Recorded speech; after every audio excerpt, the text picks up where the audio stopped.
Friends, कैसे हैं आप स्वस्थ होंगे, मस्त होंगे और अपनी पढ़ाई भी अच्छे से कर रहे होंगे। तो फ्रेंड्स, हम आरपीएससी स्कूल लेक्चरर की एग्ज़ाम के लिए जो फर्स्ट पेपर में जनरल साइंस है उसके टॉपिक पढ़ रहे थे, जिसमें हमने केमिस्ट्री के क्लियर कर लिए हैं। हम बायोलॉजी का पहला टॉपिक टिश्यू पढ़ रहे थे। टिश्यू में हमने कुछ पार्ट्स का पढ़ लिया था, जिसमें हमने टिश्यू कितने प्रकार के होते हैं उसकी डेफिनेशंस, और जो प्लांट टिश्यू हमने इसमें शुरू किया था, जिसमें हमने मेरिस्टेमिक टिश्यू या बीजोतक टिश्यू के बारे में पढ़ लिया था। आज हम बिना देरी किए अगला टिश्यू चालू करते हैं, स्थायी ऊतक या परमानेंट टिश्यू, जो कि प्लांट टिश्यू का एक दूसरा पार्ट होता है। फ्रेंड्स, इसके साथ मैं आपको बता दूं, अगर आप नीट की, 11th स्टैंड की या पटवारी किसी भी और भी एग्जाम की तैयारी करें जिसमें जनरल साइंस आती है, तो उसके लिए भी ये इंपॉर्टेंट क्लास है। तो मैं नीतू सिंगल अपने YouTube channel Divya biology classes में आपका स्वागत करती हूँ। तो अपने शुरू करते हैं अगला टॉपिक, स्थायी ऊतक। ठीक है, स्थायी ऊतक क्या होते हैं कि विभेदकों द्वारा जो बनी हुई कोशिकाएं होती हैं, जब एक विशिष्ट कार्य को करती हैं या संपन्न करती हैं, या जो कोशिकाएं जो विभाजन के दौरान हमने देखी थी कि जो विभेदक कोशिकाएं बनती हैं, वो कोशिकाएं जब एक विशिष्ट कार्य को संपन्न करती हैं और अपने विभाजन की जो क्षमता है उसे खो देती हैं। मतलब जो मेरिस्टेमिक टिश्यू थे उनमें तो विभाजन की क्षमता पाई जाती है, लेकिन इनकी जो विभाजन की क्षमता है अगर खो जाती है, नष्ट हो जाती है, तो ये स्थायी ऊतक का निर्माण कर लेते हैं। यानी ये कोशिकाएं आगे विभाजित नहीं होती हैं और ये आगे अंग का निर्माण करती हैं या ऑर्गन्स जो होते हैं उनका निर्माण करती है। ठीक है, तो ये जो स्थायी ऊतक होते हैं एक प्रकार से किसी विशिष्ट कार्य करने के लिए स्थायी रूप और आकार लेने की क्रिया का कार्य करते हैं, और एक विशिष्ट कार्य करने के कारण ही इस क्रिया को हम क्या कहते हैं, विभेदीकरण कहते हैं। क्योंकि ये इंपॉर्टेंट लगा लेना, पूछ सकते हैं कि विभेदीकरण डिफरेंशिएशन क्या होता है, कि एक विशिष्ट कार्य करने के लिए स्थायी रूप और आकार लेने की जो क्रिया होती है टिश्यूज़ की, वो डिफरेंशिएशन कहलाती है। जो मेरिस्टेमिक टिश्यू या बीजोतक की जो कोशिकाएं हैं विशिष्टीकृत होकर विभिन्न प्रकार के स्थायी ऊतक का निर्माण करती हैं। यानी ये भी आप ध्यान रखना कि जो परमानेंट टिश्यू या जो स्थायी ऊतक बनते हैं, वो जो विभेदक कोशिकाएं या जो मेरिस्टेमिक टिश्यू होते हैं, मेरिस्टेमिक जो टिश्यू है उनकी स्थायित्व प्राप्त करने के कारण बनते हैं। ठीक है, ये निश्चित अंगों का निर्माण करते हैं और ये आगे विभाजित नहीं होती हैं। इसकी विशेषता के रूप में पूछ सकते हैं कि जो स्थायी ऊतक होती हैं वो निश्चित अंगों का निर्माण करते हैं और ये आगे विभाजित नहीं होते हैं। अब अगला हम पढ़ते हैं, इसमें जो टिश्यू होते हैं हमने देखा था कि जो स्थायी ऊतक होते हैं वो दो प्रकार के होते हैं। कौन कौन से देखे थे हमने, सरल स्थायी ऊतक और जटिल स्थायी ऊतक। तो हम एक एक टिश्यू के बारे में हम डिटेल में पढ़ेंगे कि सरल स्थायी ऊतक और जटिल स्थायी ऊतक कौन कौन से होते हैं। सबसे पहले देखते हैं सरल स्थायी ऊतक। सरल स्थायी ऊतक वे ऊतक होती है जो एपिडर्मिस, एपिडर्मिस कौन सी होती है, जो सेल स्थायी ऊतक होते हैं जो एपिडर्मिस होती है हमारे, जैसे इसकी आपने स्ट्रक्चर देखी होगी कि इसमें सबसे पहले जब हम तने की या जड़ की स्ट्रक्चर देखते हैं तो सबसे पहले इसमें एपिडर्मिस होती है। सबसे ऊपर बाहरी परत जो होती है हमारी, जैसे हमारी स्किन होती है वैसे जो इसकी छाल होती है उसके अंदर जो होती है एपिडर्मिस होती है। एपिडर्मिस के बाद इसमें कॉर्टेक्स आता है। कॉर्टेक्स के बाद इसमें एंडोडर्मिस आती है, और एंडोडर्मिस के बाद इसमें पेरीसाइकिल आती है, और पेरीसाइकिल के बाद इसमें आती है वेस्कुलर बंडल्स, या जिसको हम बोलते हैं स्थायी ऊतक या जाइलम फ्लोएम इसके अंदर आते हैं। तो आपको इतना याद रखने की जरूरत है, बस आप इतना याद रखना कि जो एपिडर्मिस होती है उसके नीचे कोशिकाओं की कुछ परतें होती हैं, और जो एपिडर्मिस की जो सेल्स होती है उनके नीचे जो कोशिकाएं होती हैं वो मिलकर क्या बनाती हैं, सरल स्थायी ऊतक बनाती हैं या सरल स्थायी ऊतक के रूप में काम करते हैं। जैसे हमारी बॉडी में ऊपर स्किन होती है, वैसे ही जो प्लांट्स होती हैं उनमें जो सबसे ऊपरी परत होती है वो एपिडर्मिस होती है। ये एक प्रकार की कोशिकाओं से बने ऊतक ऊतक होते हैं। ये भी ध्यान रखना कि ये एक ही प्रकार की कोशिकाओं से बने ऊतक होते हैं, यानी जो सभी सेल्स होती है उनको एक ही टाइप की पाई जाती है। हमने देखा कि एपिडर्मिस जो होती है उसके नीचे कोशिकाओं की कुछ सरल परतें होती हैं, उन्हें हम स्थायी ऊतक होती हैं, और ये एक ही प्रकार की कोशिकाओं से बने ऊतक होते हैं। ठीक है, ये कितने प्रकार के होते हैं, ये 3 प्रकार के होते हैं। ये भी ध्यान रख लेना। सरल स्थायी ऊतक या सिंपल टिश्यू जो होते हैं 3 प्रकार के होते हैं। कौन कौन से, पेरेन्काइमा, कोलेनकाइमा और तीसरा होता है स्क्लेरेन्काइमा। हिंदी में बोलेंगे इसको मृदुतक, स्थूलोत्तक और दृढ़ोतक बोलते हैं। दृढ़ोतक नहीं बोलते इसको, हम बोलते हैं दृढ़ोतक इसको बोलते हैं। तो आप इसको ध्यान रख लेना कि दृढ़ ऊतक बोलते हैं। एक चीज़ मैं बता दूँ, इनके इंग्लिश नाम नहीं ज़्यादातर पूछे जाते हैं, तो आप इंग्लिश नाम भी इनके अच्छे से याद कर लेना। कौन कौन से ऊतक होते हैं? पेरेन्काइमा, कोलेनकाइमा और स्क्लेरेन्काइमा, 3 प्रकार के ऊतक होते हैं। अब इन ऊतक के बारे में हम थोड़ा डिटेल से देख लेते हैं कौन कौन से ऊतक होते हैं। पहला है पेरेन्काइमा। पेरेन्काइमा जो ऊतक होता है, पाया जाने वाला स्थायी ऊतक होता है। कौन सा ऊतक होता है पेरेन्काइमा? सबसे अधिक जो पाया जाने वाला स्थायी ऊतक होता है, यानी जो सेल एपिडर्मिस की सेल्स के नीचे सरल स्थायी ऊतक होते हैं, उनके नीचे सबसे अधिक मात्रा में पाया जाने वाला ऊतक होता है। तो आप ये भी ध्यान रखना, क्योंकि कहीं भी पूछ सकते हैं कि प्लांट्स में सबसे अधिक पाया जाने वाला सरल स्थायी ऊतक कौन सा है, उसका आ जाएगा नाम पेरेन्काइमा, क्योंकि इस तरह से आपके जो जनरल साइंस है उसमें ऐसे सरल क्वेश्चन ही पूछे जाते हैं। यह पतली कोशिका भित्ति वाली सरल कोशिकाओं का बना होता है। कैसी कोशिका होती है? भित्ति कैसी होती है इसकी? सरल। जैसे आपके अगर कैरेक्टर्स के बारे में पूछ ले, पेरेन्काइमा के कैरेक्टर्स बता दिए, तो आप इसमें जैसे सबसे अधिक पाया जाने वाला ऊतक है, पतली कोशिका भित्ति वाली सरल कोशिकाओं का बना होता है। ये जीवित कोशिकाएं होती हैं, यानी आगे विभेदित हो सकती हैं। ये प्राय बंधन मुक्त होती हैं। इस प्रकार के ऊतकों की कोशिकाओं के मध्य काफी रिक्त स्थान पाया जाता है, यानी जो कोशिकाएं होती हैं इस तरह से पाई जाती हैं, यानी ढीले रूप में पाई जाती हैं, तो इनके बीच में ये रिक्त स्थान पाया जाता है। और ये किसका काम करती हैं? मुख्य रूप से इनका कार्य है भोजन का स्टोरेज या भंडारण का कार्य करती हैं। कौन सी? पेरेन्काइमा। जो सेल्स होती हैं वो किसका काम करती हैं? भोजन का भंडारण या स्टोरेज का काम करती है। ठीक है। अब इसके बाद ये ऊतक है वो भी कई प्रकार के होते हैं। कौन कौन से होते हैं? जैसे इसकी ये ऊतक कई प्रकार के होती हैं। जैसे पेरेन्काइमा में आता है, जैसे कोलेनकाइमा होता है। कोलेनकाइमा हरित ऊतक इसको बोलते हैं। कुछ पेरेन्काइमा ऊतक कैसे काम करते हैं? इनमें क्लोरोफिल, क्योंकि ये स्टोरेज, भोजन के स्टोरेज का काम करती हैं, और कुछ कोशिकाएं इसके भोजन का निर्माण का भी कार्य करती हैं।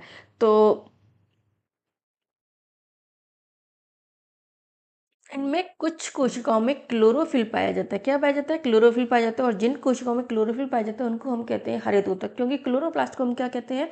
हरित ऊतक कहते हैं, जिसके कारण ये प्रकाश संश्लेषण की क्रिया संपन्न होती है। यानी इन कोशिकाओं में जो क्लोरेन्काइमा या हरित ऊतक होते हैं, उनके कारण ही प्रकाश संश्लेषण की क्रिया संपन्न होती है। इसके लिए इन ऊतकों को क्लोरेन्काइमा कहते हैं। और ये मुख्य रूप से किनमें पाए जाते हैं? स्थलीय पौधे जो होती हैं उनमें मुख्य रूप से ये कोशिकाएं पाई जाती हैं। स्थलीय पौधे यानी जैसे हमारे डेजर्ट में है, सदाबहार वन है, जो भी पौधे प्लांट्स हमारे पाए जाते हैं आसपास, उन सब में ये ऊतक पाया जाता है। अगला होता है हमारा एरेन्काइमा। एरेन्काइमा दूसरा ऊतक है। ये भी पेरेन्काइमा का ही एक प्रकार होता है। जैसे पेरेन्काइमा होता है वैसे ही ये भी एक पेरेन्काइमा का ही प्रकार है। हाँ, लेकिन ये जो होता है मुख्य रूप से किन में पाया जाता है? जलीय पौधों में पाया जाता है। एरेन्काइमा ऊतक किस में पाया जाता है? जलीय में। जैसे नाम से पता चल रहा है, एरेन्काइमा यानी वायु ऊतक।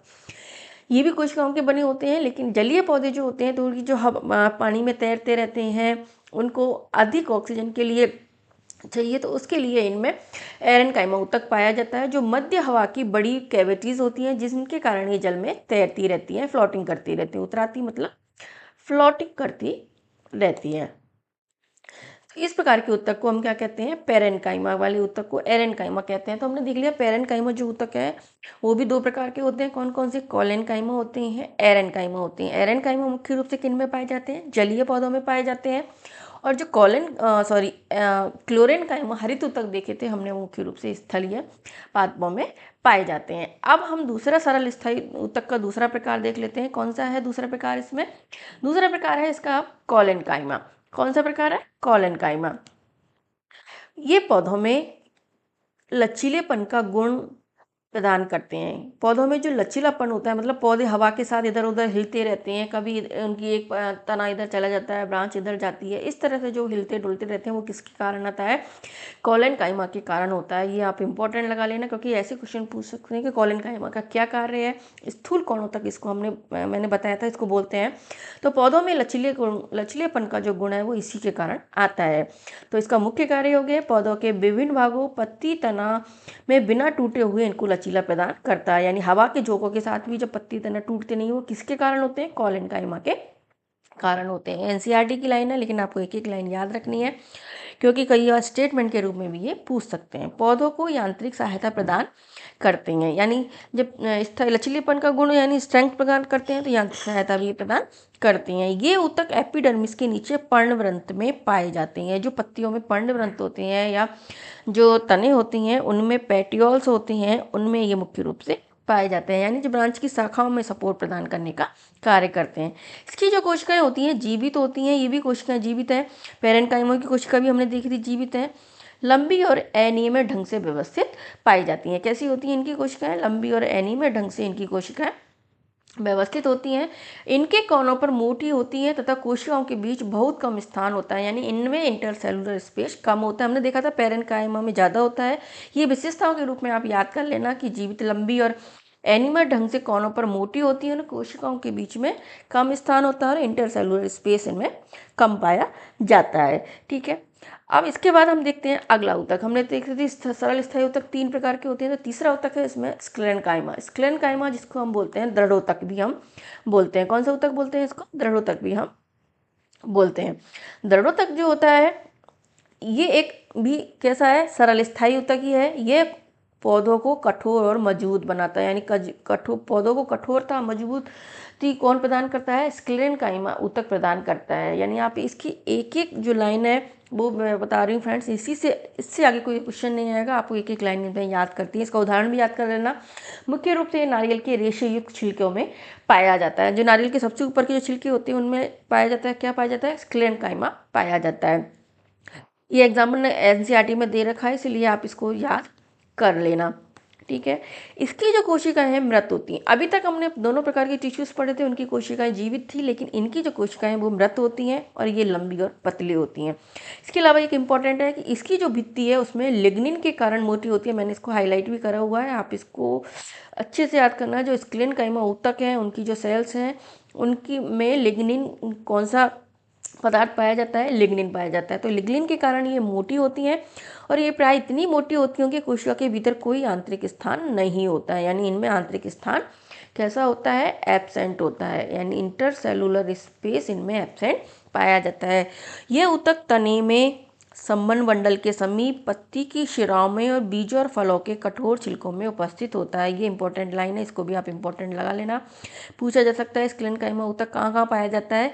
तने में पाया जाता है, संबंध मंडल के वेस्कुलर बंडल्स होते हैं उनमें पाया जाता है, पत्ती की शिराओं में होता है, बीजों और फलों के कठोर छिलकों में उपस्थित होता है। तो स्क्लेरेन्काइमा ऊतक में मुख्य क्या क्या आपको रखना है याद कि एक तो ये पौधे को कठोरता और मजबूती प्रदान करता है। इसका एक एग्जाम्पल दे रखा है, नारियल के रेशेयुक्त छिलकों में पूछ सकते हैं नारियल के रेशेयुक्त छिलके में कौन सा ऊतक पाया जाता है? ये स्क्लेरेन्काइमा ऊतक का उदाहरण बताइए। कोशिकाएं मृत होती हैं, लंबी पतली होती है और इनकी भित्ति में लिग्निन पाया जाता है और लिग्निन के कारण ये मोटी होती है। इसके अलावा इनमें आंतरिक स्थान भी एब्सेंट होता है, इंटरसेलुलर स्पेस नहीं होता है।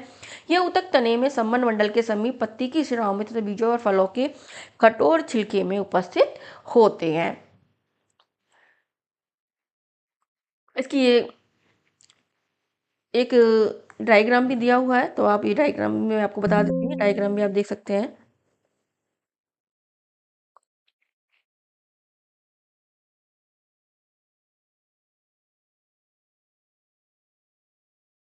जैसे ये डायग्राम है, मैंने आपको बताया था कि इसकी इंटरनल स्ट्रक्चर के बारे में दे रहा हुआ है। तने की सेक्शन कार्ड दिखाई हुई है इसमें। सबसे ऊपर जो रोम पाए जाते हैं उनको ट्राइकोम्स बोलते हैं। क्या बोलते हैं उनको? ट्राइकोम्स बोलते हैं। सबसे ऊपर जो इनमें ऊपर, इसके अलावा इनमें सब, इसके बाद जो ऊपरी परत होती है वो जो मरुद्वीप प्लांट में पाई जाती है वो क्यूटिकल होती है। कौन सी होती है? क्यूटिकल। क्यूटिकल के नीचे एपिडर्मिस पाई जाती है। एपिडर्मिस के नीचे हाइपोडर्मिस, जो मैंने अब बताई थी, वो कॉर्टेक्स का ही भाग होता है। इसके नीचे कॉर्टेक्स होती है। कॉर्टेक्स के नीचे एंडोडर्मिस होती है। एंडोडर्मिस के नीचे पेरिसाइकिल होती है, ये होती है पेरिसाइकिल।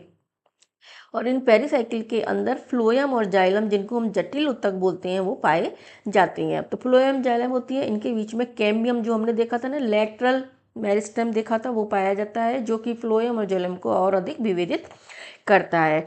तो ये इस तरह से इसकी स्ट्रक्चर पाई जाती है, देखी जाती है। हालांकि आपको इतना इसमें पढ़ने की ज़रूरत नहीं है, फिर भी आपकी नॉलेज के लिए मैंने इसको बता दिया। अब आगे है इसमें कुछ इम्पोर्टेंट टॉपिक, मतलब जो हमने पढ़ी थी तने की, अभी काट देखी है, जो ऊतक हमने देखा है, तो उससे पहले हम देख लेते हैं जो स्ट्रक्चर है उसमें कुछ इम्पोर्टेंट जो भाग हैं इनमें पाए जाते हैं। तो जैसे हमने देखा था तने या जड़ होती है, उनमें सबसे ऊपर जो होता है एपिडर्मिस पाई जाती है, जिसको हम बाह्य त्वचा भी कहते हैं। एपिडर्मिस होती है वो कोशिका की सबसे बाहरी परत होती है। एक इम्पॉर्टेंट पॉइंट है, कुछ एनसीईआरटी में दे रखे हैं। ये कोशिकाओं की लगभग एक परत से बनी होती है। शुष्क स्थानों पर मिलने वाले जो पादप होते हैं, ये ध्यान रख लेना, शुष्क स्थानों पर मिलने वाले पादपों में एपिडर्मिस मोटी होती है, जो जल की क्षय और बचाव से महत्वपूर्ण होती है, यानी जल की हानि को कम करती है, जल की हानि से बताती है, यानी प्लांट में जल की हानि को बचाने का कार्य करती है ये। पौधों की पूरी सतह एपिडर्मिस से ढकी रहती है, जैसे हमारी बॉडी स्किन से ढकी रहती है, वैसे ही पौधों में एपिडर्मिस से ढकी रहती है, और पौधों के सभी भागों को ये रक्षा प्रदान करती है, यानी रक्षा का कार्य करती है। एपिडर्मल कोशिका पौधों की बाह्य सतह पर एक मोम जैसी जल प्रतिरोधी परत भी बनाती है। ये इंपॉर्टेंट लाइन है फ्रेंड्स, याद रख लेना, क्योंकि पूछा जा सकता है। इस बार जो क्वेश्चन इसी तरह से पूछा गया था। यह जल क्षय के विरुद्ध यांत्रिक आघात तथा परजीवी कवक के प्रवेश से पौधों की रक्षा करती है, यानी बाहरी कोई भी जैसे हवा है, पानी है, इनके जो जो स्ट्रोक होते हैं, जो आघात इन पर आते हैं, उनसे इनकी रक्षा करती है। दूसरा जैसे कवक है, फंजाई हो गया, बैक्टीरिया हो गया, इन सब से भी ये रक्षा करती है। कौन? एपिडर्मल। एपिडर्मल जो कोशिका उनकी सबसे बाहरी परत, जो एक मोम से जैसी जलरोधी परत बनाई है। क्योंकि एपिडर्मल जो कोशिका है उनका उत्तरदायी रक्षा करने का है, अतः इसकी कोशिकाएं बिना किसी अंतरकोशीय स्थान के एक अविच्छिन्न परत होती है। जैसे हमारे स्किन में कोई भी स्पेस नहीं पाया जाता है, ताकि कोई हमारे परजीवी हमारे अंदर प्रवेश नहीं कर सकता है, ये हर चीज़ से हमारी रक्षा करती है। उसी तरह से प्लांट्स होते हैं, उनमें जो एपिडर्मिस होती है वो सबसे बाहरी परत होती है, और इनमें कोई भी अंतर कोशिकीय स्थान या इंटरसेलुलर स्पेस नहीं पाया जाता है। ये भी एक इस तरह से रेगुलर पाई जाती है, यानी इंटरसेलुलर जो स्पेस है इनमें एब्सेंट होता है। ठीक है, और ये पूरे प्लांट्स की उत्तरदायी रक्षा करती है। ठीक है, एपिडर्मल की जो कोशिकाएं हैं वो अपेक्षाकृत चपटी होती हैं, यानी इस तरह से चपटी चपटी रूप में आपस में जुड़ी हुई पाई जाती हैं, यानी इनके बीच में कोई स्पेस नहीं होता है। उनकी बाहर तथा पार्श्व भित्तियां उनकी आंतरिक भित्तियों से मोटी होती हैं, यानी जो बाहर की ओर की सबसे बाहर की जो भित्तियां होती हैं, और ये जो बीच बीच में पार्श्व भित्तियां होती हैं, यानी आउटर, इनकी सबसे आउटर लेयर और इनकी जो लेटरल लेयर है वो थोड़ी मोटी होती है। कैसी होती है? थोड़ी मोटी होती है। तो एपिडर्मिस के बारे में पढ़ लिया आपने, क्या होता है एपिडर्मिस हमने देख ली। अब हम आगे देख लेते हैं, अगला हम देखेंगे स्टोमेटा। पत्ती कहाँ पाए जाते हैं? ये पत्ती की जो एपिडर्मिस है, पत्ती की एपिडर्मिस में कुछ छोटे छोटे छिद्र पाए जाते हैं, जिससे क्या हमें, जैसे कई बार पानी की बूंदें दिखाई देती है ना पत्ती के ऊपर, वो किस चीज़ होती है? पत्ती के ऊपर एक छोटे छोटे छिद्र होते हैं, इन छिद्रों को ही हम क्या कहते हैं? स्टोमेटा कहते हैं। आप इसको याद रखना कि स्टोमेटा क्या है, ये पूछ सकते हैं आपसे क्वेश्चन, कि पत्ती की एपिडर्मिस में जो छोटे छोटे छिद्र होते हैं उनको स्टोमेटा कहते हैं। या फिर ऐसे पूछ सकते हैं कि जो पत्ती की एपिडर्मिस पर छोटे छोटे छिद्र पाए जाते हैं इनको क्या कहते हैं? स्टोमेटा कहते हैं। स्टोमेटा की स्ट्रक्चर कैसी होती है? ये दो वृक्क के आकार की कोशिकाएं होती हैं। वृक्क मतलब किडनी के आकार की, यानी किडनी शेप, हमारी जैसे हमारे किडनी की शेप होती है ना, वैसे ही इसमें ये दो शेप के आकार की इस तरह से कोशिकाएं पाई जाती हैं, जो आपस में इस तरह से जुड़ी होती हैं। इनके बीच में थोड़ा सा गैप पाया जाता है, और ये जो कोशिकाएं हैं चारों तरफ से जो घिरी रहती हैं, ये जो कोशिकाएं हैं उनको हम कहते हैं गार्ड सेल्स, रक्षी कोशिकाएं इनको कहती हैं। ठीक है, ये कोशिकाएं वायुमंडल से गैसों का आदान प्रदान करने के लिए आवश्यक होती है। इंपॉर्टेंट ये याद रख लेना, गार्ड सेल्स क्या काम करती हैं? वायुमंडल से जो O2 होती है, गैस होती हैं, जो गैसें होती हैं उन गैसों के एक्सचेंज का काम करती हैं, यानी काम O2 का प्रवेश और CO2 को बाहर, या CO2 का प्रवेश O2 को बाहर करने का कार्य करती हैं। इसके अलावा ये जो बाष्पोत्सर्जन होता है, यानी पानी जो पत्तियों से निकलता है वाष्प के रूप में, वो भी स्टोमेटा के द्वारा ही होता है। यानी इन स्टोमेटा के द्वारा ही, हम कहते हैं ना पत्तियों के ऊपर जो छोटी छोटी बूंद आती हैं, वो बाष्पोत्सर्जन की क्रिया होती है, और किसके कारण होती है? स्टोमेटा के कारण ही होती है। ठीक है, तो ये तो हो गई, हमने पत्ती की एपिडर्मिस सेल्स देख ली। अब हम आगे देखेंगे कि जो जड़ें होती हैं, जड़ों की जो एपिडर्मल सेल्स होती हैं, यानी जड़ें होती हैं, उनमें भी एपिडर्मल सेल्स पाई जाती हैं। ये जो सेल्स होती हैं वो पानी को सोखने का कार्य करती हैं। अभी हमने देखा पत्ती के एपिडर्मल सेल्स में छोटे छोटे स्टोमेटा पाए जाते हैं। तने की जो एपिडर्मिस होती है पूरे शरीर की रक्षा, पूरे प्लांट की रक्षा करती है। जड़ी की जो एपिडर्मल सेल्स होती हैं वो पानी को सोखने का कार्य करती हैं, और इनके ऊपर बाल जैसे प्रवर्ध यानी रूट हेयर्स पाए जाते हैं। क्या पाए जाते हैं? इनमें रूट हेयर्स पाए जाते हैं, जिससे जड़ों की कुल अवशोषक क्षमता बढ़ जाती है। रूट, तो ये इसका इंपॉर्टेंट कार्य हो गया। आपसे पूछ लें, मूल रोम जिसको हम बोल सकते हैं, मूल रोम या जो रूट हेयर्स होते हैं उनका क्या कार्य होता है, ये इसका कार्य हो गया। जड़ों की अवशोषक क्षमता को ये बढ़ा देती हैं और इससे पानी सोखने की क्षमता में वृद्धि होती है। किसमें, जड़ों में जो पानी सोखने की क्षमता है उसमें वृद्धि होती है। तो इस तरह से हमने तीनों का देख लिया, तनों की एपिडर्मल कोशिकाएं देख ली।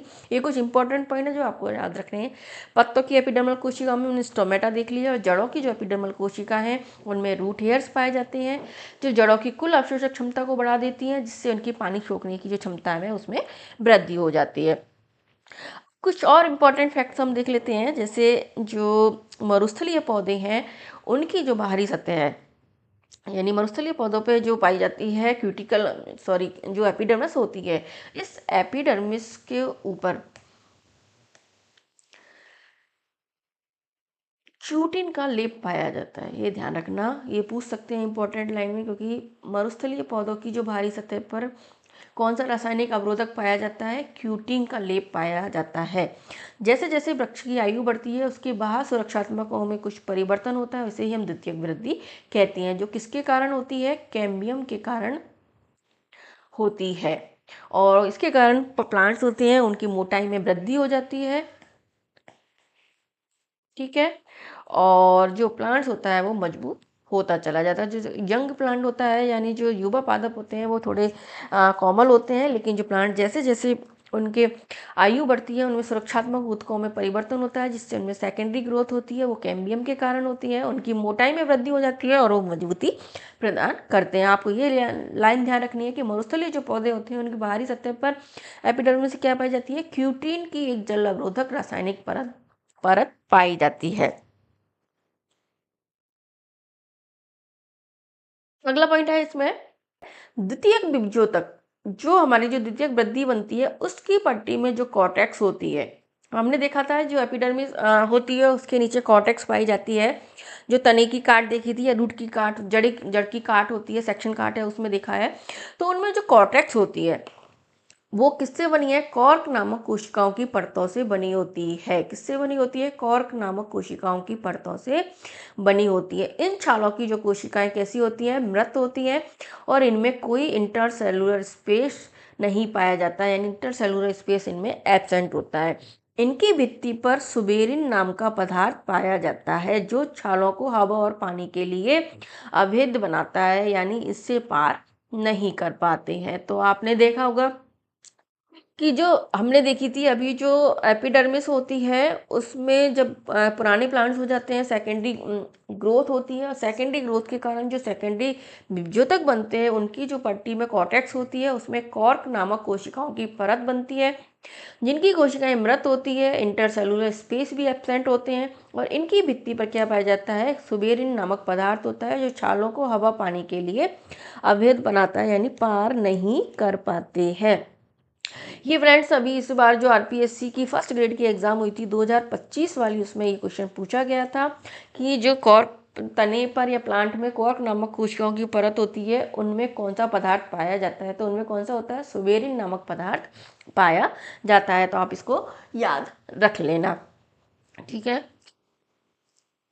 तो हमने देख लिया सिंपल ऊतक, देख लिया है सिंपल सरल ऊतक, देख लिया सिंपल सरल ऊतक के बाद हमने जो देखा था कि कुछ इंपॉर्टेंट पॉइंट देख लिए, जिसमें हमने एपिडर्मिस के बारे में पढ़ा था, इसमें स्टोमेटा पढ़ा था, जड़ों में जो रूट हेयर्स पाए जाते हैं वो उनका क्या कार्य है वो पढ़ा था। इसके अलावा आपकी जो क्यूटिन की परत, मरुस्थलीय पौधों में क्यूटिन की परत पाई जाती है और द्वितीयक बीजोतक होती है उनमें जो कॉर्क नामक कोशिकाएं पाई जाती है उनमें कौन सा पदार्थ पाया जाता है, सुबेरिन नामक पदार्थ पाया जाता है। अब हम पढ़ते हैं जटिल स्थायी ऊतक के बारे में। जटिल स्थायी ऊतक जो होते हैं ये भी एक तरह से परमानेंट स्थायी ऊतक ही है, ठीक है। इनको कॉम्प्लेक्स परमानेंट टिश्यू बोलते हैं। इनमें क्या फर्क होता है कि ये जटिल ऊतक होते हैं वो एक से अधिक प्रकार की कोशिकाओं से मिलकर बने होते हैं। हमने देखा था कि जो सरल ऊतक होते हैं वो एक ही प्रकार की कोशिकाओं से बने होते हैं, लेकिन जो जटिल ऊतक होते हैं वो एक से अधिक प्रकार की सेल्स से मिलकर बने होते हैं और ये सभी मिलकर एक इकाई के रूप में कार्य करते हैं, मतलब एक साथ जुड़कर फिर एक साथ कार्य करते हैं, यानी एक यूनिट के रूप में कार्य करती हैं। इसके एग्जाम्पल याद रख लेना, जटिल स्थायी ऊतक के जाइलम और फ्लोएम इसी प्रकार के जटिल ऊतकों के उदाहरण। इसके उदाहरण कौन कौन से हैं, जाइलम और फ्लोएम, इंपॉर्टेंट लगा लेना, ये क्वेश्चन पूछा सकता है, मैंने हाईलाइट भी कर दिया है। आप भी अब इसको हाईलाइट कर लेना। तो कौन कौन से हो गए जटिल स्थायी ऊतक? दो प्रकार के, जाइलम और फ्लोएम हो गए। इन दोनों को संवहन ऊतक भी कहते हैं, ये भी पूछा जा सकता है। जाइलम फ्लोएम को सम्मिलित रूप से क्या कहते हैं? संवहन ऊतक। इंग्लिश में बोलते हैं इसको वेस्कुलर टिश्यू। क्या बोलते हैं? वेस्कुलर टिश्यू इसको बोलते हैं। और ये मिलकर आगे संवहन बंडल का निर्माण करते हैं, यानी वेस्कुलर बंडल्स का निर्माण करते हैं। यानी वेस्कुलर टिश्यू किनको कहते हैं? जाइलम और फ्लोएम को कहते हैं, जटिल स्थायी ऊतक भी कहते हैं, और ये वेस्कुलर बंडल का निर्माण करते हैं। समान ऊतक जो होते हैं जटिल पौधों की एक विशेषता है जो कि उनकी स्थलीय वातावरण में रहने के अनुकूल बनाती है। यानी समान ऊतक इनको स्थलीय वातावरण में रहने के अनुकूल बनाते हैं। अब हम जाइलम और फ्लोएम के बारे में हम अलग अलग पढ़ लेते हैं, यानी डिटेल्स इसको पढ़ लेते हैं जाइलम और फ्लोएम के बारे में। जाइलम जो होता है वो 4 तत्वों, 4 एलिमेंट से मिलकर बना होता है। ये इंपॉर्टेंट लगा लेना, ये पूछ सकते हैं कौन कौन से होते हैं इसमें। ट्रैकेट्स, बेसल्स, जाइलम पेरेन्काइमा और जाइलम फाइबर, 4 होते हैं। कौन कौन से तत्व होते हैं इसके 4 जाइलम के? ट्रैकेट्स, जिसको हिंदी में वाहिनिका कहते हैं। दूसरा होता है वाहिका, जिसे इंग्लिश में बेसल्स कहते हैं। तीसरा जाइलम पेरेन्काइमा और जाइलम फाइबर, रेशी इनको बोलते हैं। ठीक है, इसमें ट्रैकिड और जो वाहिका होती है, यानी जो वाहिनिका और वाहिका होती है, इनकी कोशिका भित्ति मोटी होती है और ये इनमें कई परिपक्व कोशिकाएं होती हैं, ये मृत कोशिकाएं होती हैं। ट्रैकिड्स और वाहिकाओं की संरचना नलिकाकार होती है, यानी जो स्ट्रक्चर होती है वो कैसी होती है? ट्यूब के समान होती है, जैसे इस तरह से एक दूसरे से जुड़ी हुई होती है, ये इस तरह से ये जुड़ी होती हैं, ये ट्रैकेट्स होती हैं। और अगर इनके बीच में एक लंबी नलिका, मतलब ये जो भित्ति है वो हट जाए और इस तरह से एक लंबी लंबी नलिका बना लेती हैं, तो इसको हम वाहिका कहते हैं, वेसल्स कहते हैं। तो ट्रैकिड और वाहिका एक साथ मिलकर काम करती हैं और ये मोटी होती हैं, इनकी भित्ति मोटी होती है, लेकिन इनकी सेल्स होती हैं वो मृत होती हैं। इनका मुख्य कार्य याद रख लेना, इनके द्वारा पानी और खनिज लवण का ऊर्ध्वाधर संवहन होता है। ऊर्ध्वाधर मतलब होता है लंबाई में, यानी जड़ से लेके ऊपर पत्ती तक इनका संवहन एक दिशीय संवहन होता है। किसका? जल का और खनिज लवण का। किस किस का करते हैं ये? जल का और खनिज लवण का ऊपर की साइड संवहन करते हैं। जल और खनिज लवण का ऊपर की साइड, यानी एक, ये ध्यान रखना इनका जो संवहन होता है, चाहे आप नोट कर लेना, ये एक दिशीय होता है। कैसा होता है? एक दिशीय, यानी ऊपर की साइड ही होता है, जिसे इंग्लिश में बोल सकते हैं हम यूनी डायरेक्शनल के।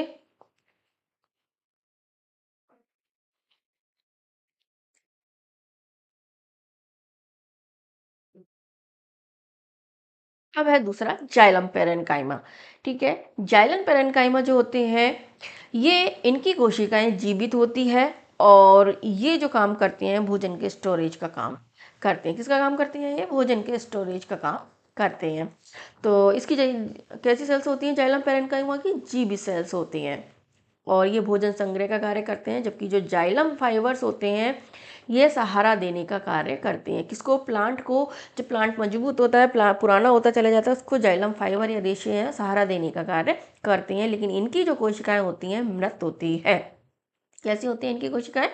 मृत होती हैं। तो आप एक चीज़ ध्यान रख लेना, हमने भी देखा था कि जो जाइलम होती हैं उसके 4 तत्व होते हैं। ठीक है, इन 4 जो तत्व होती हैं, इन 4 तत्वों में 3 तत्वों की जो सेल्स हैं वो मृत होती हैं और केवल एक है जाइलम पेरेन्काइमा है, इसकी कोशिकाएं जीवित होती हैं। ध्यान रखना, ये प्रश्न पूछ सकते हैं कि जाइलम में किसकी कोशिकाएं जीवित होती हैं? केवल जाइलम पेरेन्काइमा की कोशिकाएं जीवित होती हैं, जबकि ट्रैकेट्स, वाहिका और जो जाइलम फाइबर है इनकी कोशिकाएं मृत होती है।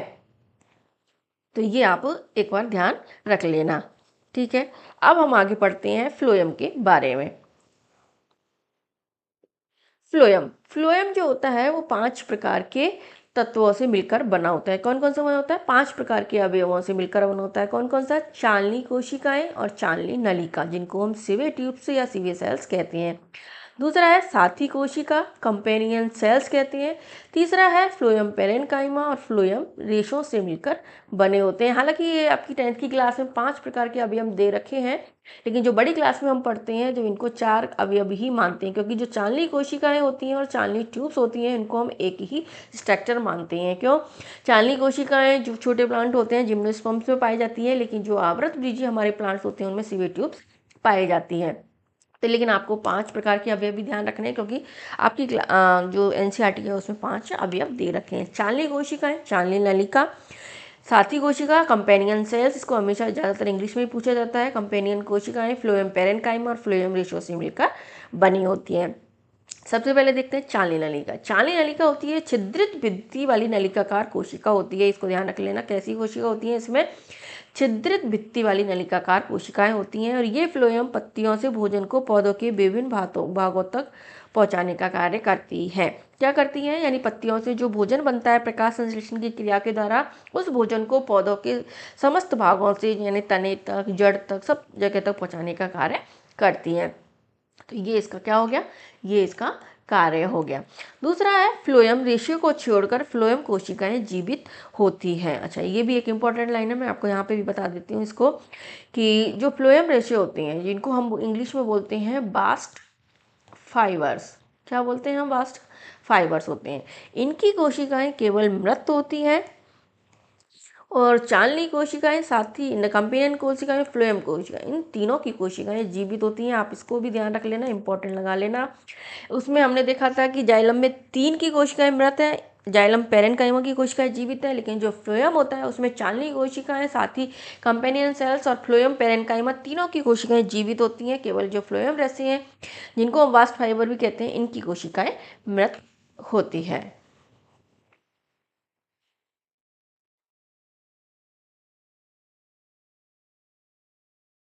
ये इसकी थोड़ा सा स्ट्रक्चर देख लेते हैं ताकि आपको थोड़ा सा याद रह जाए इसमें। हालांकि आप मेरे नोट्स मैंने जो बनाए पूरे एनसीईआरटी से कवर किए हुए हैं, आप उन नोट्स को भी अच्छे से पढ़ लोगे तो आपका एक क्वेश्चन भी गलत नहीं होगा। तो जैसे इसमें बताया हुआ है ट्रैकेट्स क्या होते हैं। ट्रैकेट्स मैंने बताया था वाहिनिका जिसको बोलते हैं, जैसे मैंने स्ट्रक्चर आपको बताई हुई थी कि इस तरह से ये छोटी छोटी नलिकाएं होती हैं जो आपस में जुड़ी होती है और इनके बीच में ये छिद्र होते हैं जिनसे पानी ऊपर की ओर जाता है। ठीक है, जब ये ट्रैकेट्स, कई सारी ट्रैकेट्स एक दूसरे के साथ जुड़ती चली जाती हैं और चौड़ी हो जाती हैं, तब इनको हम क्या कहते हैं, वेसल्स कहते हैं, जिनमें बहुत सारे छिद्र पाए जाते हैं। अब है जाइलम पेरेन्काइमा, जिसमें देखा था जिसकी कोशिकाएं जीवित होती हैं और इसमें कोशिका द्रव और केंद्रक पाया जाता है। अब हम देखते हैं फ्लोएम। फ्लोएम में हमने देखी थी 4 प्रकार के अवयव मुख्य रूप से होते हैं, जैसे कंपेनियन सेल्स इनको बोलते हैं, साथी कोशिकाएं, इनमें केंद्रक पाया जाता है। दूसरी होती है चालनी कोशिकाएं, इनमें केंद्रक नहीं होता है, ये ध्यान रख लेना आप, इनमें केंद्रक नहीं होता है, ये केवल जो कंपेनियन सेल्स होती है उन्हीं के केंद्रक का यूज करती हैं। इसके अलावा इसमें फ्लोएम रेशियो होती हैं जिनकी कोशिकाएं मृत होती हैं और जो फ्लोएम पेरेन्काइमा होती है इनकी कोशिकाएं जीवित होती हैं। तो इसमें किनकी 3 की जीवित कोशिकाएं हो गई, चालनी कोशिकाएं या चालनी नलिकाएं, कंपेनियन सेल्स, तीसरे होते हैं फ्लोएम पेरेन्काइमा, इन सबकी कोशिकाएं जीवित होती हैं, जबकि जो फ्लोएम फाइबर्स होते हैं इसकी कोशिकाएं मृत होती हैं। यानी इस लाइन को आप याद रख लेना कि जो फ्लोएम में, सॉरी, बास्ट फाइबर्स जिनको बोलते हैं, फ्लोएम रेसे इनको क्या बोलते हैं, बास्ट फाइबर भी हम इनको बोलते हैं, क्योंकि ये क्वेश्चन पूछा जा सकता है, थोड़ा इंपॉर्टेंट है ये।